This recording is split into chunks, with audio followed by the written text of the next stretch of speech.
Hello friends, this is Cara-Renee with Be-Reborn Art and Healing. Welcome to episode 11 of Water Media Wednesday. Today I'm creating in my 6x6 homemade watercolor disc-bound journal. These are some of the supplies that I'll be using. I didn't end up using that stamp, but everything else that is pictured I did use.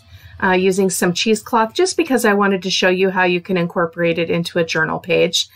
This spread didn't actually need that element of a dimension, but I thought I'd show you how I used it. And this is just a quick flip through of all of the previous Water Media Wednesday episodes. And again, this time I'm going to do a double spread. So I'm going to pull out one clean sheet from the right, and then I'm going to pull out that page there and use the back side. Because eventually we do need to come back and complete the opposite side, the back side of each of these pages. So I am giving each of these pages a coat of gesso. And this is just Liquitex gesso. Doesn't really matter what kind of gesso you use, in my opinion.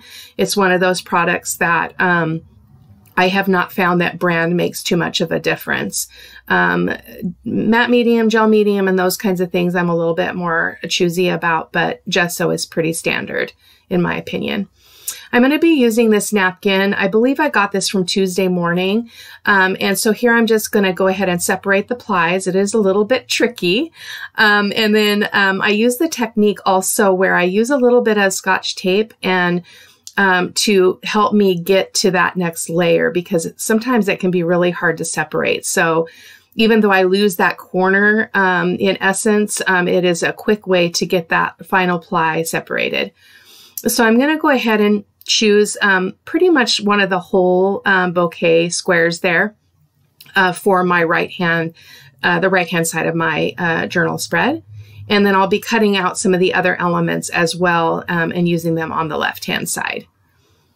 And so here is just cutting that out really quickly, not being really particular, just trying to get rid of that sharp edge. I didn't actually like that stripe at all, so I ended up getting rid of it entirely, as you'll see here in a moment. And then for the left-hand page, I'm cutting out just that single rose.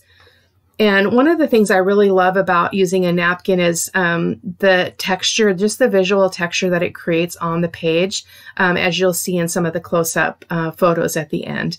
I'm going to be using this Paris script stamp and my Stays On ink in olive green. And I'm just going to be stamping this sporadically across both of the pages. Not really being too particular again. I just thought it would be fun to start with that as the base layer, and it actually turned out really, really good. It was very complimentary to both of the pages. So, and here I'm going to go ahead and adhere that napkin piece that I cut out with my Liquitex matte medium. And that cool brush there is a Finnabair brush. And after I finished this project, I threw them in my water bucket and I left them there. And they are now like ruined. The wood is all cracked unless I can find a way to seal it so that I can retain the brushes. I was really bummed about that. And then here I'm going to go ahead and apply that on the left-hand side as well. And here I did want to bring in just a little bit of more interest to the background by just using some of the scraps of this napkin. Napkins are a great way to create a really nice foundation for your page, and they can also be a great focal image, as you can see here as well. Today I am also using my Caran d'Ache water-soluble oil pastels, and then I did give that a good dry because I wanted to make sure that before I apply my my texture paste that it is good and dry. So I'm using my Crafter's Workshop Light and Fluffy modeling paste, and I'm using, this is one of my favorite stencils. I love the cracked wall. As you're going to see here in a moment, I'm going to use that a lot on the left-hand page predominantly. It's getting a little bit worn. I probably need to get a new one because it's pretty rough, but it's one of my favorites. So.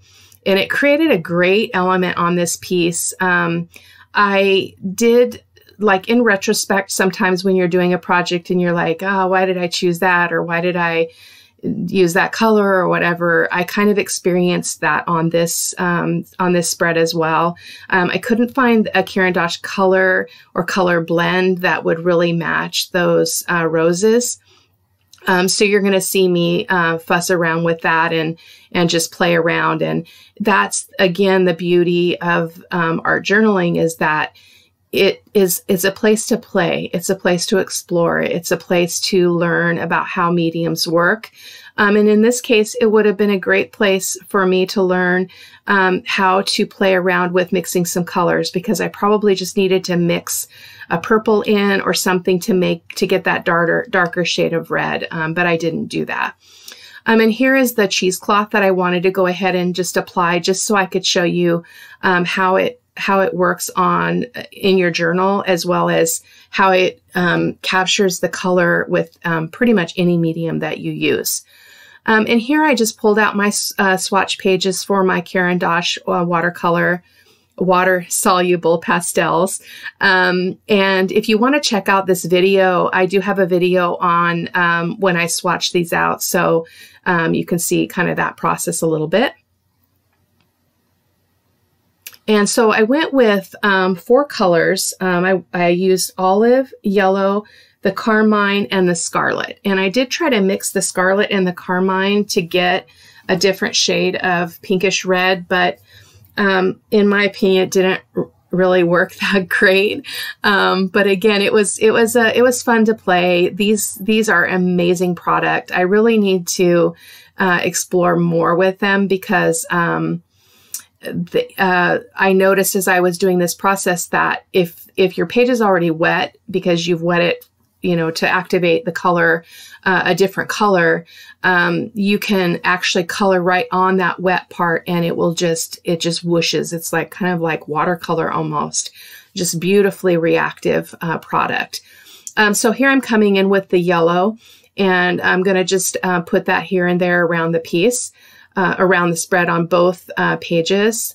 I did come in with some olive, which is kind of where I went a little sideways on this spread, because I ended up creating kind of a muddy color, because I went with I used it with the red tones, and that's just not good. It created mud. So I was able to save it, and I felt really good about it in the end. But it was definitely a boo-boo. So, and the beauty of these water-soluble crayons is that they activate just beautifully. They're so vibrant, and they move. You don't have to scrub at them. A lot of water-soluble crayons, you do have to kind of scrub a little bit to get that pigment to activate on the page. But these are just absolutely heavenly. They're so creamy and soft.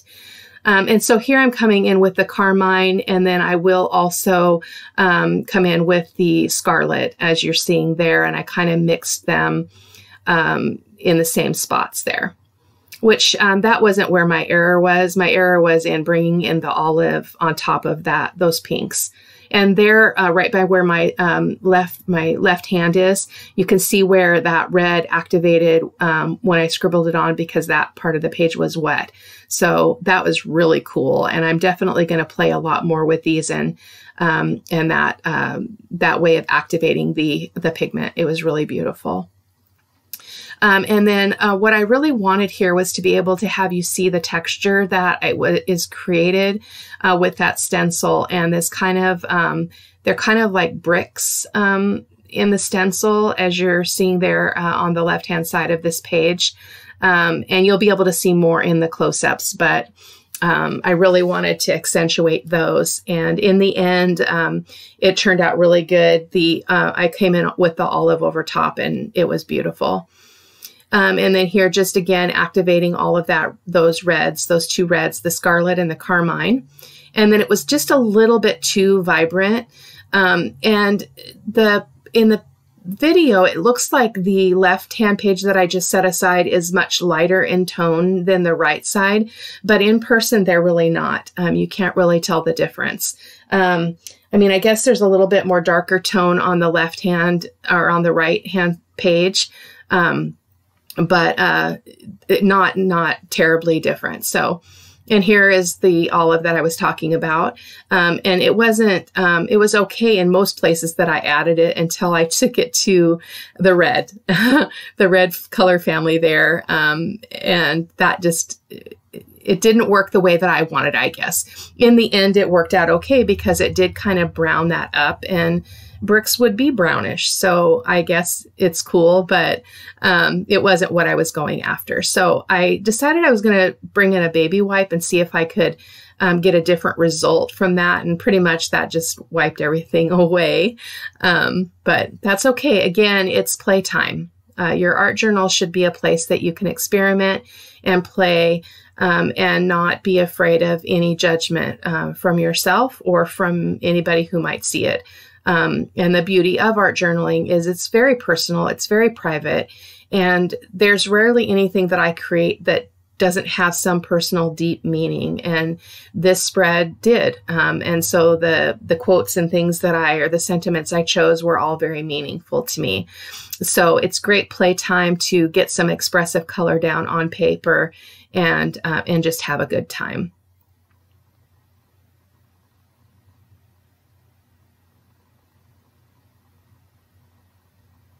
And here's just a little bit more fussing, I think, just trying to move some of that color around a little bit more, and then came in with the final layer of the olive on some of that texture, some of the those brick looking things on the bottom, and then the brick wall that's cracked as well.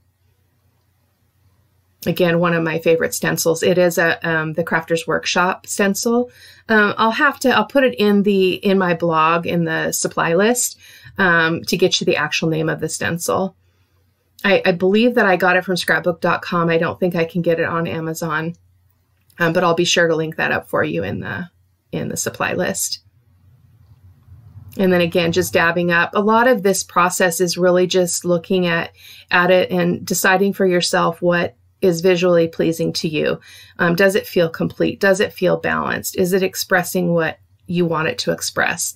And if it doesn't, then you can play and play and play. Sometimes you can get into a little bit of trouble because you can make mud by coming over things over and over and not being super conscientious about the color choices. So, but again, it's play, and it's a beautiful way to experiment with technique. And again, on these small pages, there's just a lot of freedom to it. And there's a close-up of that texture that I was talking about, and a close-up of the cheesecloth. And there are several photos at the end of the video, still photos that you'll be able to see that texture as well. Really beautiful.